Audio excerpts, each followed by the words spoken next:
Greetings, mortals. I am Nathas, the ruler of the underworld, and today we'll be reacting to the newest chapter of Four Nights of the Apocalypse, chapter 92, Heart Pounding Wallnack. Well, that's another way to call this chapter a extremely lustful chapter. Like, seriously, I'm 99% sure everything but the beginning is just a bunch of characters being perverted. Fine enough, it's not even Percival being overly. And Don, he doesn't even get involved in it. But yeah, anyways, regardless of how things play out, let's get into this chapter and see how much Guinevere from the last chapter was correct on things happening. So we start with the narrator saying King Arthur's assassins await their four knights and co as they come to Wallnack. So yeah, which I do not wonder if the plural is supposed to be a hint that there's gonna be more assassins, because we do meet the two who were introduced in the last chapter, but we don't know if there was any more or confirmed more. As there we have Percival like pointing somewhere as he has a bunch of Percivals all going in different directions, as the narrator was saying, with a map in hand, he heads to the unseen world. Not gonna lie, I feel like Percival, even with a map, would probably end up getting lost somehow. There's a reason why I'm questioning the competence of Percival's platoon and Gawain going alone when it comes to a direction like the Fairy Forest. So anyways, there we see Wallnack in a battle like Charlotte, or how it actually looks like. And yeah, it's not even my fault. It actually really does blend well with the mountain. I do wonder if the animate it's gotta be a bit different color than the mountain, but I feel like it might also be the same. As there we have someone saying, "This is the walled city Wallnack. It's a rally point between Del Mary and Lyoness, with roads running in all the four directions." I think Del Mary is supposed to be where Veronica and Dreyfus's son, Greymore are leaders, but I'm not certain. Especially since apparently this thing was around for a while.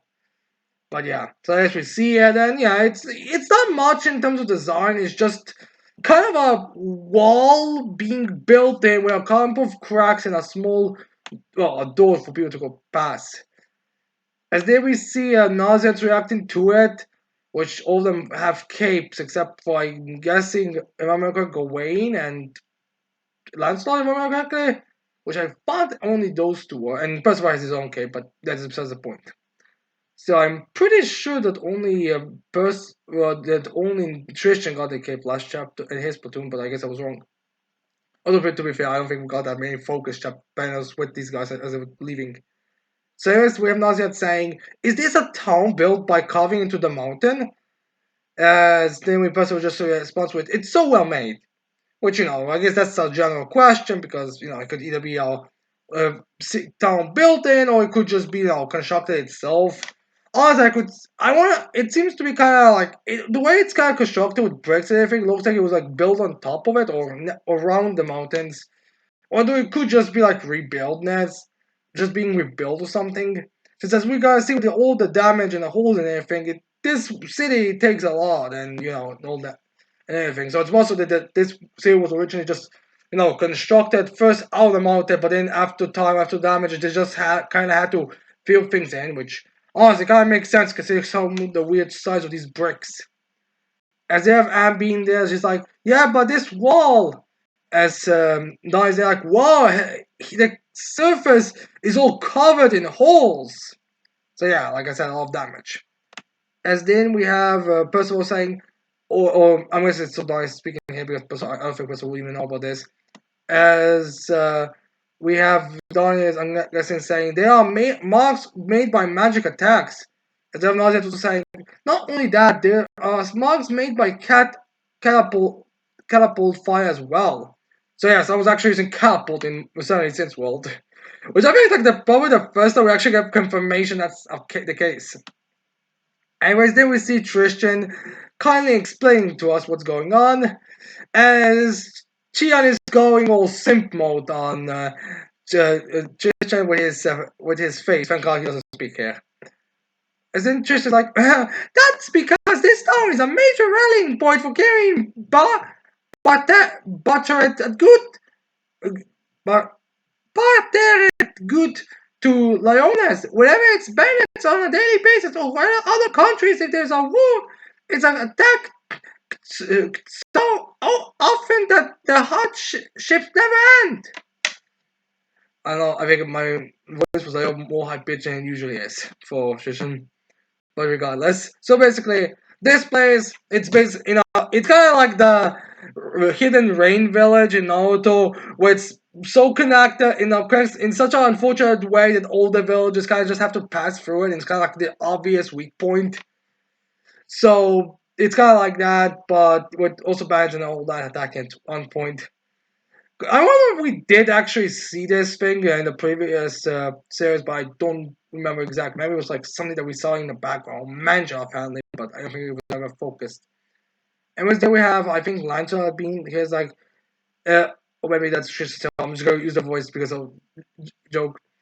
Is that actually? I think that's all I asked. And I'm gonna think the one of Percival's but I think make more sense for this, but they're like, is that why the other wall is like a rampart? As there we have, I'm gonna start to be like, come on, let's head inside. So yeah.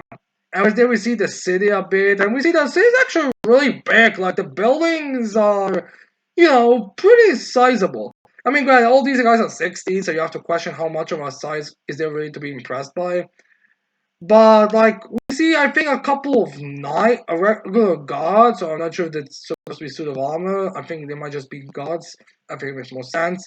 And they are like still like small to it as well. Like, I mean, this looks like meters and meters in the up, which I guess does make sense. It's this isn't exactly why you have to go more on the size. So yeah, I do want there's also like a population control thing here going on here because of the limited size. So anyways, then we have someone saying it's a good thing we made it in before the gates closed. The two town gates are completely shut at night. I guess this is gonna be like explaining why it's gonna be more limited. I'm actually gonna kill some of the battles are gonna take place here since there's more like a limited space and it's kind of dangerous to move. Then we see Gawain confirming us that she has cakes as she speaks finally as she tells them, at any rate, what high walls and narrow streets this town has. Again, it's kind of questionable how intelligent and how much experience Gawain and Percival have. But the fact they aren't even aware of something that should go without saying, but because I guess they were still kind of surprised about the size and everything. It's just to be fair, it does look very impressive. I mean, Gawain is like, I want to say flying two times, two. I want to say actually two is tallest that is away from anyone, so in the air. So it's so it's even better that she's like so low to comparably. And then we have, I think that's supposed to be Tristan saying, at any rate, what the high walls and narrow streets this town has. And the streets narrow, they're barely enough for one person to get through. So again, like how is this gonna go through in the back and all. So yeah, every single person will just be like, it'd be fun to play hide and seek here. Got surprised that person knows the game hide and seek, which is like I guess kind of true since you have to move so little. But honest, I feel like hide and seek here would just mean you get lost because I don't see how way you can like hide in this area. I mean, I guess you could hide in the way that Donnie and Percival didn't go to, but yeah, I don't see how. As they have Donnie be like, wanna play later? So yeah, again, it's kind of funny how Donnie's also like he's the third most childish in the group. So it's kind of funny how he kind of also joins in, even though he really shouldn't be. As if and be like, you kids, they're the same age. Everyone here is like 16. Since that's kind of like she refers to them. And then not Lancelot kind of brings back to business and he's like, listen up, we're spending the night here and leaving for Dunmary tomorrow. From there we go our own ways, but there's a high chance that the enemy is already close, so be on the lookout. Easy for you to say, Lance. You're the only one here who can actually tell the enemies near about any issues. I mean, you could say magic passion. I'm assuming that Chaos Knights have a higher magic passion than a regular person, but still. Like, you have your mind reading.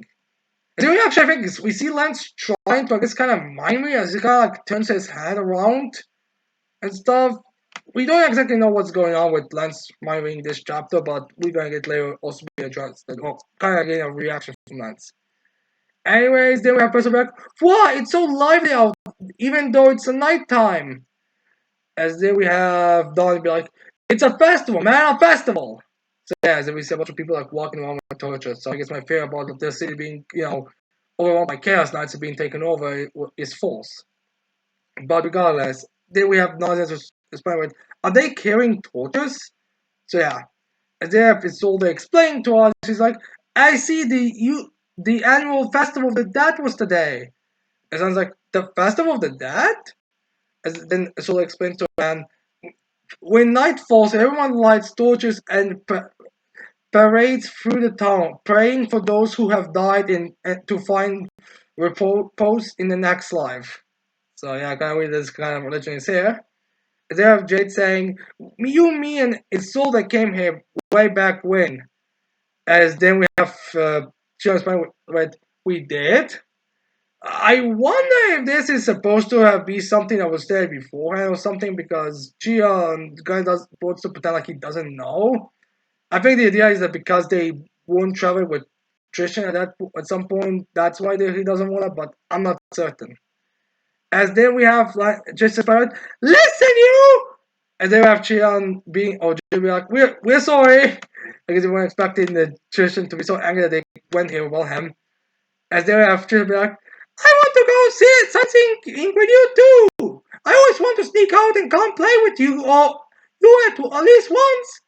As then we see Sola having a little heart. As then we have Jion and Jade passing up, falling down. I guess they were expecting him to just have that as a reason why. I mean, to be fair, he did have an overly angry reaction to that. Kind of weird that he actually did react to that way. If I have the horse reacted to it, and I'm kind of wondering if there was something else that scared the horse really. I was really scared. Anyway, then we have Lancelot grabbing Tristan, pulling him from his horse as he tells Tristan, "We didn't come here to play games. Go find us an inn already." Yes, because the king prince who stated himself that he has never been there is gonna be able to find you an inn. I mean, maybe the idea is go but Tristan Platoon, go search, but I'm not exactly certain. Or to be fair, Lancelot isn't that good of a leader. He just acts more, serious and cool than most others. So yeah, I'm not surprised that he would do the wrong pick. I mean, although to be fair, it's not like the competence on that and this group is actually that high.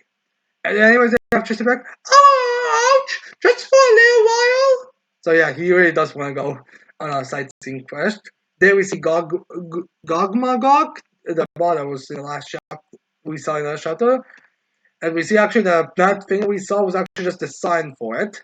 There we see a building there, and well, there you can, which I think is actually at the wall, right next to the wall of the city. So yeah, they sure will try very far. Then we see some guy who kind of reminds me of older Lupin from Lupin the Third. So yeah, we see this guy there. So I wonder if there's gonna be any if you know what I mean. Lupin is I think a really old series, although I do think it's brought back every now and then. So I'm not certain on how many people would actually know that series. Is like how many. But regardless, if you know Lupin, you know the kind of series it is, and I do want this guy to have some of these things happening there. I mean, that can speak it always happened in this chapter, well, almost the exact same. And we see this Lupin guy being like, he's not named, but he kind of some of them. He's like, well, it isn't Patrician. Have you come to see the festival of the dead? I'm assuming he knows him just because he's the prince. For God's sake, I feel like anybody else will have to be to know at least how the prince generally looks like. I mean, I'm pretty sure that the posters of the king and queen have been shown. There probably were celebrations that had the king and prince and everyone there. It does make sense, like is a small part. And then we see a panel with all of them there as we see Tristan telling everyone, as we see Chion and Jade in front of him. We see Don yawning. We see Gawain just kind of flying around as we see Nonsense looking at Percival. As we see Anne slowly talking as so just looking away at something. I guess he's trying to read someone's mind or something. As Tristan's like, no, for our business, 10 people please. If possible, it would be most helpful if 2 large rooms were available. Yeah, large rooms. I'm assuming that he means large in terms of like they would take out one entire block and all. Look how he needs 2 large rooms, considering the fact, the girls are only 3, and so that's the reason why he wants 2. As then we have Trish Gawain being like, finally remember she could talk. She's like, don't even joke about that. Me sharing a room with the likes of you, huh? And then I've just like, oh, come on now. I just meant for us to avoid anything unexpected. Yeah, that's the reason why. As then Gawain saying, if I share a 2-person room with his stay soldier, I will gladly comply. Just reacting to this, so she'll be able to get stuck with the girls. It just kind of explains how those 2 don't end up in the group, but I'm still kind of. But yeah, should have also expected that. Anyways, then we have this Lupin looking guy be like, please wait one moment, as he's checking the book. And then have Chion be like, how dare that damn brat defy attrition? I hope she gets cursed.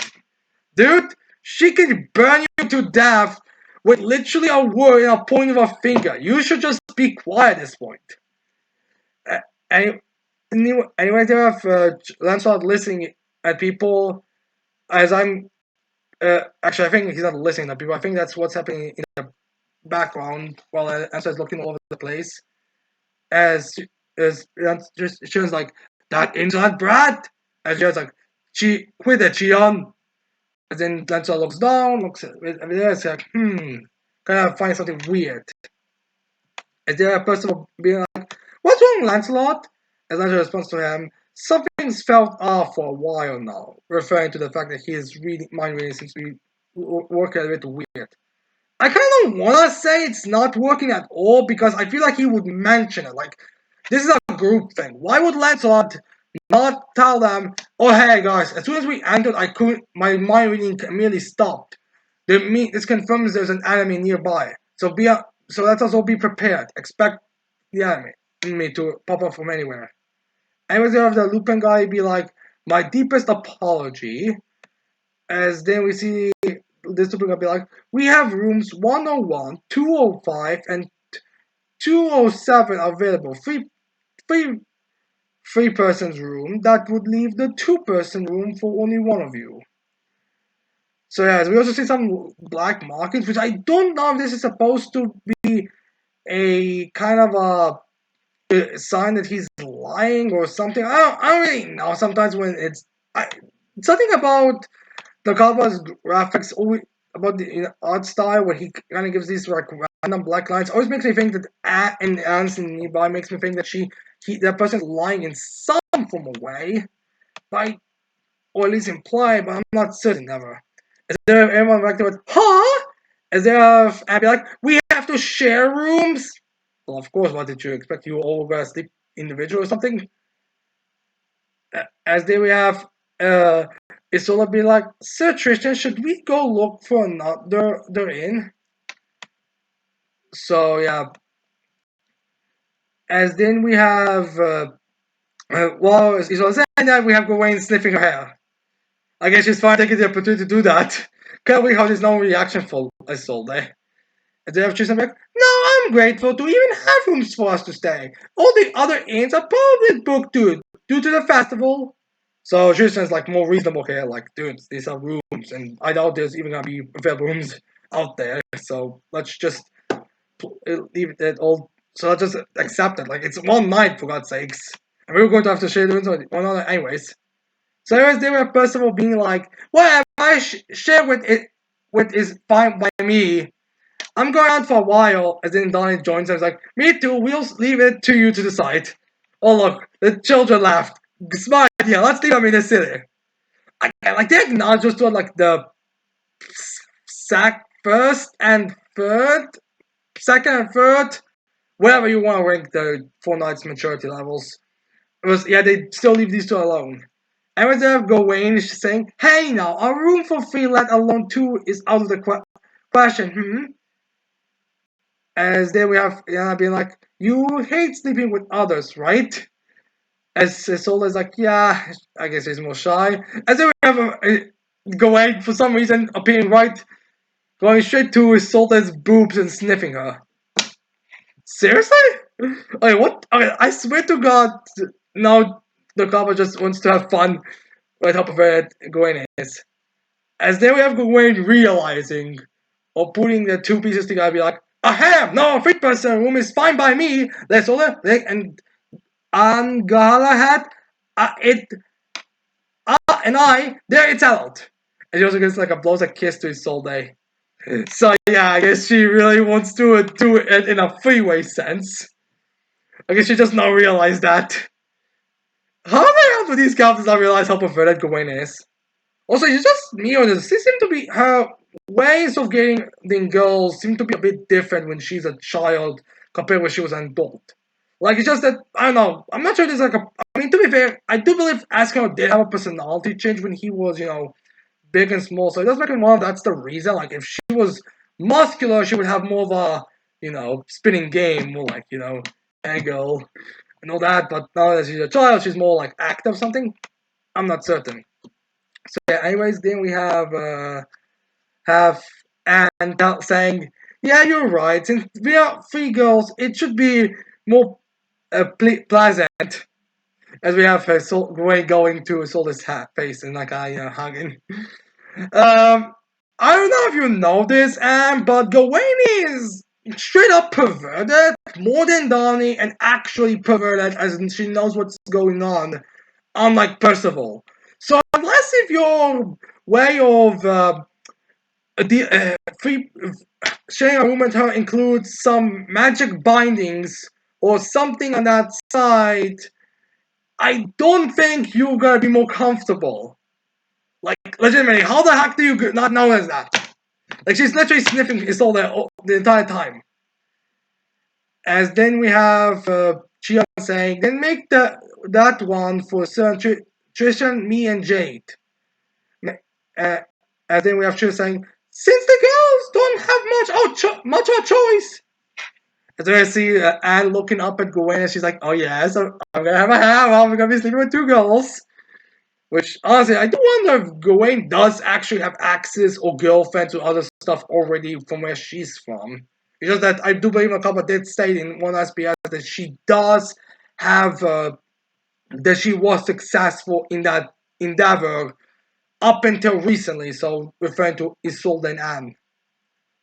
And with the Tristan also saying, it should be fine to give us boys a different combination than usual, right? After all, we've been splitting up the or the day after. So I guess that's the reason how they came up with the split up, since last chapter when we said they'll split up and that's what would be a solution and all that. But here we have it confirmed that they were originally just planning to do it because otherwise they would be generic. As they're just saying, meaning, let's try this. As Christian puts his fist up. So that's how they come to the rock paper scissors decision. And then we have Donnie's feet as it jumps from wall to wall. And then we have Donnie be like, "Tar!" As then we see Donnie playing in wall climbing in this city because the street is so narrow. As he's like, "What do you think, Percival?" As he kind of just staying in the air. As Percival's like, as he's coming, "Awesome! You're the Britannia's #1 wall climbing king." As he's applying, as we see some of those two playing, as we saw two. I'm guessing we are serious looking at those two playing, but thinking to themselves, who let their kids alone? I mean, they can get lost in this city for God's sakes. As that person be like, okay, my turn. As that person done like, whoa, these walls may be narrow, but your arms and legs aren't that long. Sure, I mean, you're confusing for a child, for God's sakes. That person will kind of like getting momentum as he starts jumping, and then he hops from wall to wall to wall and just bypasses Donnie as he goes back to the. As Donnie like, what? As the person will kind of this lane position, catching himself as he's it's like, what? Yeah! As that person will be like, whoa, well, as he's like, I've surpassed you. As Don is then like, awesome, you are Britannia's #1 wall climbing god. So yeah, they basically he gave himself one ups. As then we have Percival looking straight in front of him, as then he sees a female figure. As we see kind of tomboyish looking girl there, as he's like changing clothes or getting dressed or something on that line. Then this tomboyish girl looks down at Percival, as Percival's like, "Good evening." It's kind of weird the position that this is that he's in. As then this girl uh, puts her shirt on back down, so she will not expose herself completely. It's like, "Wah!" And she screams, as in person like, "Yeah!" Ah, and then person forgets to fly, and he falls down, and person falls like, "Wah!" As he falls on Donnie, as now he sits on Donnie, he's like, "Oh, that was a surprise." As Donnie's like, "That's my line." As there we see some Hugo Strange looking motherfucker walking up, as he's like, "What's the fuss about Teanini?" Teanini, 1 or 2 nights of sense. So yeah, this is confirming them. I'm kind of surprised that's the. I really should be surprised at their names of this one, but still, it's kind of weird how those are their actual names. So yeah, as this guys, so yeah, this is Tani.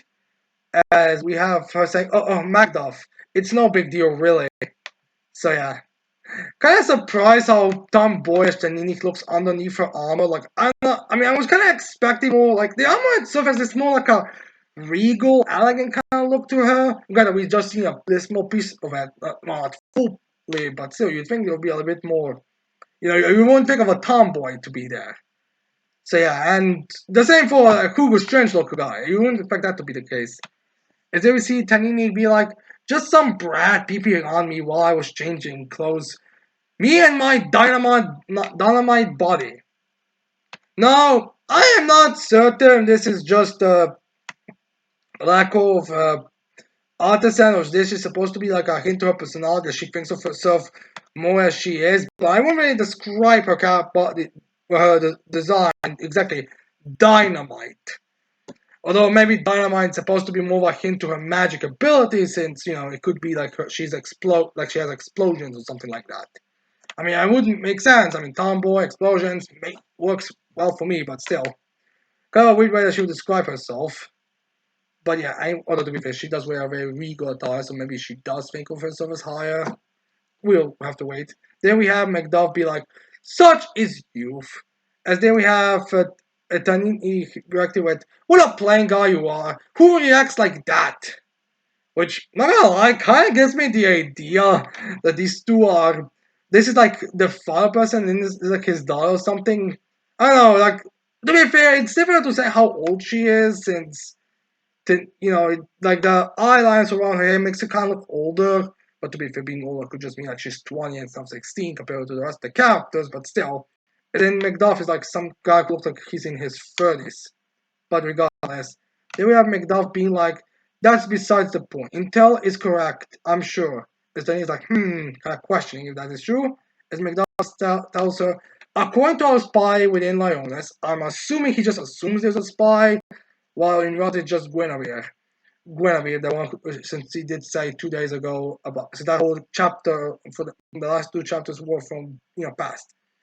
As the monk says, "Four knights of the apocalypse, who departed yesterday, would stop in Wallnack. The town gates close at 6 p.m., in which case they would have already arrived."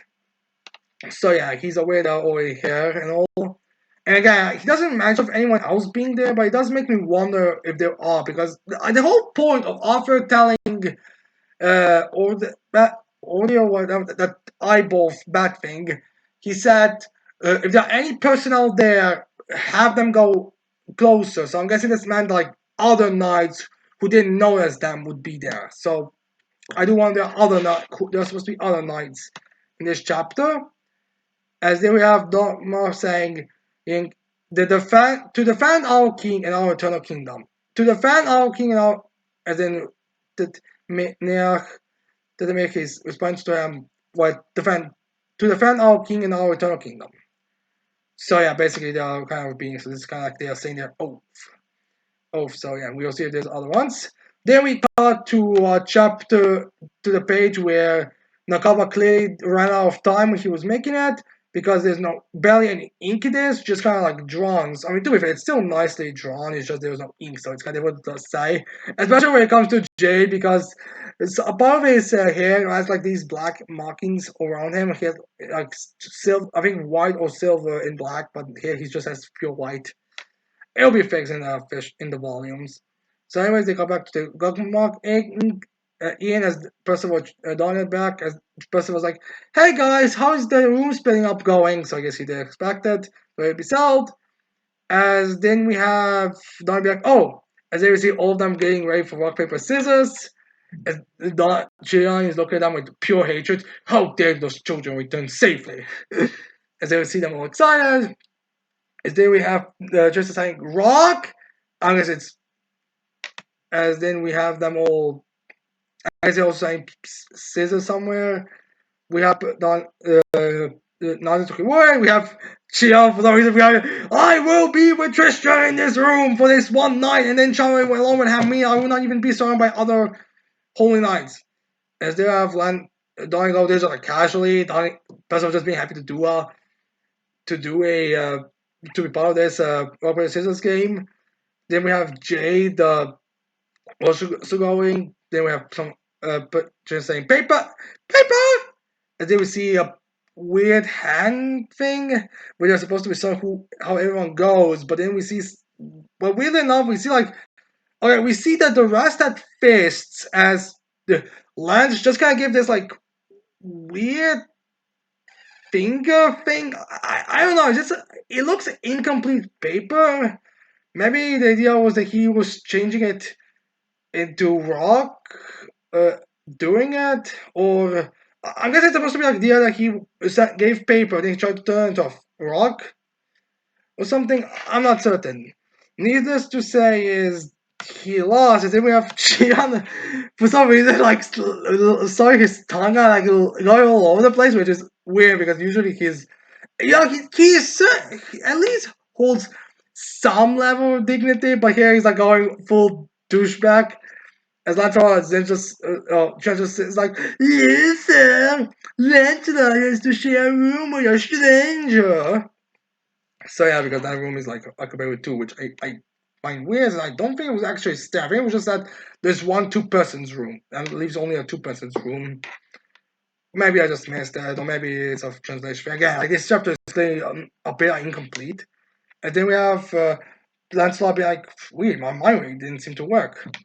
And then have person be like, "What? Are you feeling okay?" Because he could read mine. Like honestly, Lancelot really should not even bank on because it's unfair to put him in this competition. And then have Lancelot be like, "Sorry, I was thinking. I'll do it." And then we have person be like, "Let's do it again. Do it again." So he also do it again, which I feel like just person wanting to do it. Then we see Isolde and Anne look at each other because I guess Gawain went to go prepare their room for them since those three are already completing that. I do wonder if Gawain really did go to complete. I do wonder what's going to happen when they enter it. And they're trying to be like, "You're right, everyone. Why don't we start over with another boat?" And they're trying to be like angry at Sir Jason. That line of thought is much too soft in the world of boats. As they would have Donnie be like the voice of yours, like, what do you mean about boat? It's just rock and paper scissors. So yeah, he's not really Donnie's like the voice of reason, which I am kind of wondering if Donnie and Nacha and Jay are in the same room, since they since we don't actually see how they will split up. We all know who is going to that stranger's room. But regardless, then we have Tristan saying, "Alright, no matter what happens next, let there be no grudges. Rock, paper." Then we see the room 3 or 4. And Tristan's like, "I lost at the end." So yeah, this is like a bit of a future changing where Tristan goes instead of Lancelot. Which again, if the difference in if the only differences are gonna be like small things like the person who's gonna go there, I don't really think that's like the big consequence that Gravity is making it out to be. Like essentially the consequences is a few other things will change doing it. Like my predictions will essentially be useless because small things will be different. Or this could just be Guinevere knowing that Arthur was going to say it, so she just said things that were not true, and that's how it all played out. I don't really know. I mean, there's no actual way. Think about it, there's no actual way for Lance for Arthur to know if whether he's lying or not. So yeah, it's kind of weird. So anyways, there we have Tristan saying, "Well, this is room 304. I hope no one's faithful is inside." So it was, which is kind of weird that he would think someone would scared of him. Like, I mean, he would, well, he would be scared of anyone. Like, who exactly are you expected to be in? Because I'm pretty sure that with the exception of the 4 pearls, some demons that were already that could be resurrected, I don't see a single person that could really, scare you or anything. And we have Trisha knocking, as we have Trisha back. Excuse me, I beg your pardon, but would you mind sharing a room? As he's trying to do this, as the person is coming there, and Tristan's got, he may have lost the game, but he won in life. Because the person that he is gonna be, sharing in the room with, the person that's in the room is a kind of resembling Merlin character, as she's there, almost butt-ass naked. Like, she's literally just putting a coat up. I don't even think it's a coat. I think it's just like I think she just put up her jacket on, kind of what I'm saying. It's difficult to say what exactly, but it's like she's just kind of in her jacket, and she's kind of like going seductive on Tristan, and she's like, "My, you're a cutie. Thanks for coming here tonight, your highness." And she's aware of him completely, who he is and everything, and she's just staring at him with pure joy. No, I'm not sure if this is a Chaos Knight or who, but wow, this is interesting turn of events. And we even see Shami like, "Oh fuck, what did I just stumble upon into? Joy, my friend. You stumbled upon pure and utter joy. If Gwen sees this, she'll be pissed that you got another one." I mean, Gwen seems to already be acknowledging that Isolde kinda but Tristan's already, but still, she's gonna be pissed if he sees that he's got another one. So yeah. Anyways, this is the end of the chapter. Anyways, as narrator then says, the night has only just begun. What now, Tristan? Well, I don't even know you to take your clothes off and start doing it, but because this lady is clearly ready for it. And dressed for it as well. As they have been there also saying Tristan lost at rock, paper, scissors, and waiting for him was an adult lady. Yes, very adult. Now this is a dynamite body. So yeah. Anyways, this will be continuing chapter 93 called Madrigal the Youth. So yeah, I am curious on how this is gonna play out. So let's start with this lady. There are several theories that I've seen. I believe one theory was that this might be that human girl that angel, sorry, whatever his name was, possessed, because how she, because Sarah, I believe, was alive and she's mature and all that. No, I'm not sure if that is truly the case. I feel that's like one of the lesser theories. I think that's like wonderful. Like that's the one people are less wondering. There's another theory. This might be Merlin. Since we just got to confirm the Merlin is it with Arthur, and they say he does share some resemblance to Merlin. Although I think her eyes are a bit more demonic in this panel. I don't know why. Maybe I'm just overreading it, but by the looks of it, her eyes kind of look similar to Melascula's eyes, or that kind of general look to them. So I'm not sure if that's the situation. If that would be Merlin, if she was, maybe there was supposed to be a hint to it. But the more theory that most people go with, that this is supposed to be the Morgan Le Fay of Four Knights, which is possible. I mean, legitimately speaking, there will be needing a threat, and it will make sense that there will be someone extremely powerful stand, especially since they know all the Four Knights gonna be there. And while Lancelot was kind of joking with Gawain, not even needing to fight her, he was kind of just bitch slapping Percival away, and Demon Mark Jason was no threat to him. Still, you have to acknowledge the power level, and I do feel like him being like, oh yeah, it's about a couple more weaklings or a couple more of these random knights power levels against 4 knights of the Apocalypse. I'm sure they're gonna be doing much better than the Dark Talismans or Telescope. Like, so I do have to want. So I do feel like she might be a little bit more powerful if she does work for Arthur. But again, it's kind of difficult to say. Those are some people saying this might be Tetinarch just forming using a transformation magic or something like that. You know, that's an option here, but I don't know really. This could go whichever way it could. So yeah. As for the next chapter, I'm expecting we're gonna get a lot of horniness next chapter. I mean, just saying, we are already dealing with a naked lady here, and the next chapter is not saying anything different. If anything, we're gonna have a couple of chapters with characters' reactions, with Gawain's gonna be horny as hell, and then Tristan. It's actually gonna be funny if we start off with Gawain being pervy, then we have like the more reasonable ones, which the other 3 groups, and then we have Tristan. Oh no, it's also gonna be hilarious. So yeah. Anyways, I hope you like this video reaction. I hope you leave your thoughts on this chapter in the comments below. Don't forget to leave a like, subscribe for more videos in the future. Sure.